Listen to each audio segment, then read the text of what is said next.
भैया, युद्ध में जिस अपार शक्ति का संचार हो रहा है, माँ की सुरक्षा कवच के कारण उसका प्रभाव वहीं तक सीमित हो रहा है।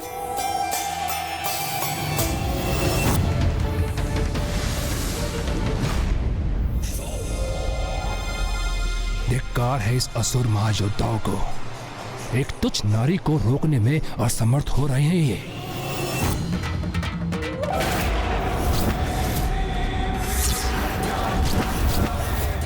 अपने विषैले द्रव्य से नष्ट कर दूंगा तुम्हें देवी। दुष्ट असुर, तुम्हें उस द्रव्य को प्रवाहित करने में ही असमर्थ कर दूंगी मैं।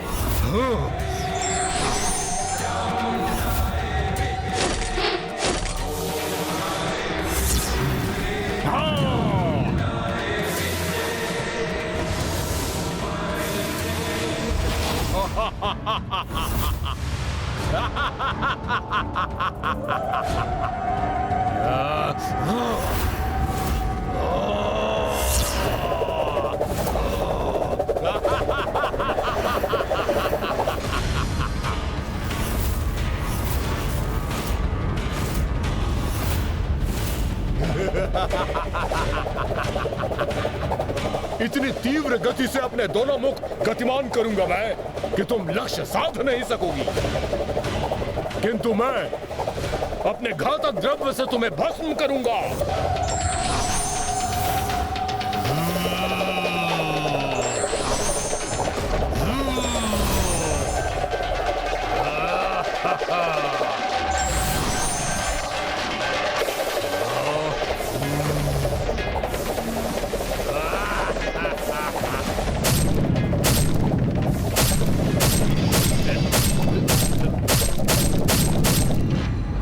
रुक जाओ गणेश, मुझे आगे बढ़ने से रोका था ना तुम, और अब स्वयं मां के आदेश का उल्लंघन कर आगे बढ़ रहे हो।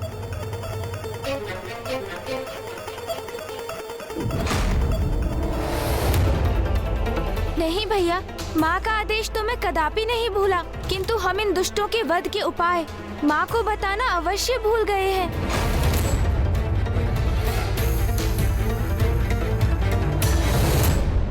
मेरे महायोद्धाओं, सेनापतियों, इन देवियों से निरंतर युद्ध करते रहो और थका दो इन्हें। और जब ये थक जाएं, तो अपने भयंकर आक्रमण से इनका संहार कर देना। तुम्हें अपनी भुजाओं के जाल में बांध लूंगा मैं। ये क्या? मुझे कुछ दिखाई नहीं दे रहा। है क्या ये? तुम्हारी भुजाओं को अपने त्रिशूल से बांध दूंगी मैं, अक्षम्य कर दूंगी मैं तुम्हें।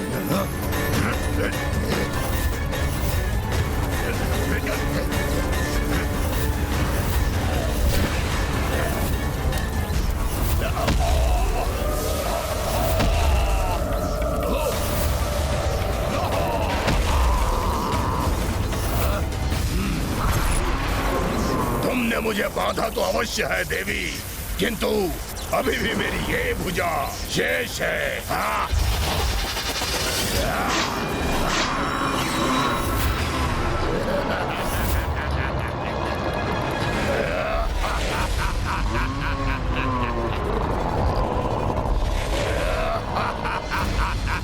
आश्चर्य, इसकी भुजा इसके तन से विलग होकर पुनः उत्पन्न हो गई।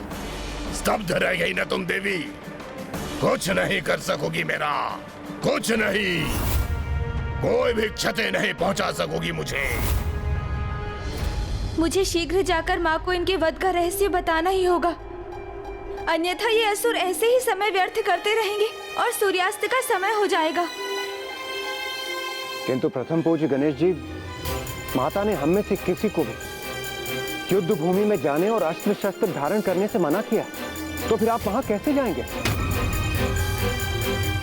देवराज इंद्र का कथन तो सर्वथा उचित है। मुझे ही कोई युक्ति सोचनी होगी जिससे माँ के आदेश का उल्लंघन भी ना हो और उन तक पहुँच भी सकूं। देखो देवी, देखो, मैंने अपनी भुजाओं को स्वयं से विलग कर तुम्हारे बंधन से मुक्त करवा लिया है स्वयं को। आकाश की ओर बढ़ूंगा तो ये कैसे वार करेगी मुझ पर?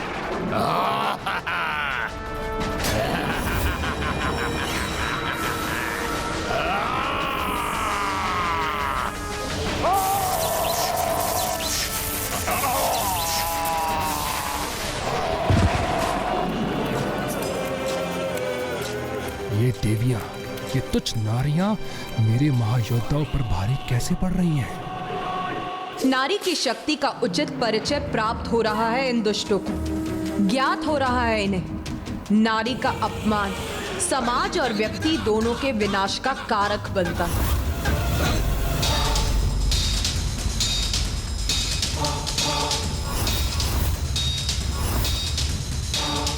ऊपर नहीं जा सकता तो क्या हुआ?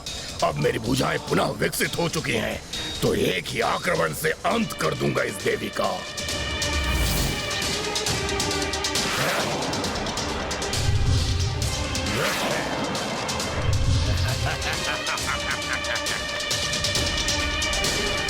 इस प्रकार तो आज ये युद्ध समाप्त ही नहीं होगा। मुझे कोई तो मार्ग निकालना ही होगा। मेरी देश सेना का कोई भी सदस्य युद्ध करने के लिए आगे नहीं बढ़ेगा और ना ही अस्त्र उठाएगा।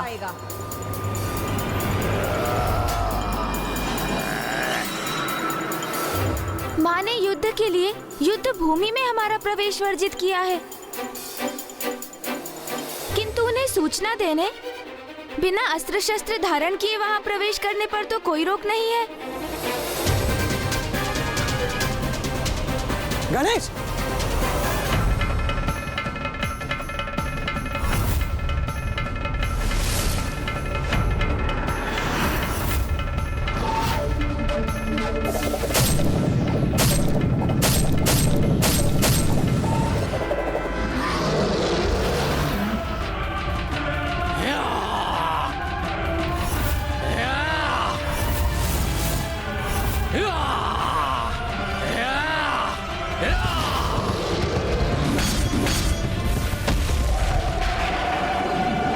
मुझे शीघ्र माताओं तक पहुंचना होगा।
इतनी प्रचंड ऊर्जा तो हम देवताओं को भी क्षति पहुंचा सकते हैं। इसलिए माता ने हमारे लिए सुरक्षा कवच का निर्माण किया था। तो अब गणेश इस ऊर्जा को कैसे सहेगा?